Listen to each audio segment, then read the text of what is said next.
Opinions and stories around the game we love, told by your favorite storytellers. Stay up to date with all things cricket. Subscribe to Cricbuzz's YouTube channel and press that bell icon now. Ajay, we've been talking about trying to look at captains and see how they've done, particularly new captains.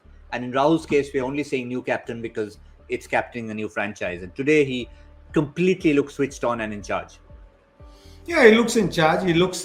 He's got a roadmap. He knows how he wants to go about because both the games that we watched, it's a pattern that they go by. I mean, some people may agree with it, some may not. They've got a pattern. Each one bowls at every different stage, and even if you look at the scores that the opposition's made, is very similar as well.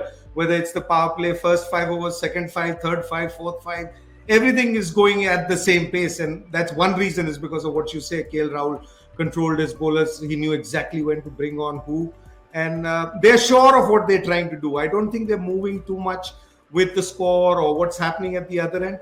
They have an idea that this is how we want to play. When a certain batsman comes in, that's the bowler that's going to bowl, and they just kept going with that. And it went their way. They kept their nerves. I mean, you got to say they kept their nerves, and they believed in their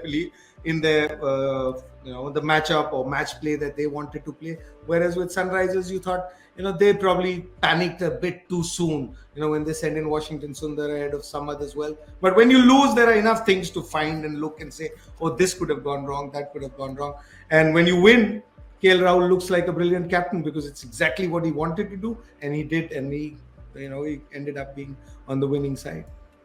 I'm saying you didn't see anything special that he created, or when they were out of the game, he brought in somebody or kept somebody away. You know the pattern now with them, and that's exactly, he stuck to that.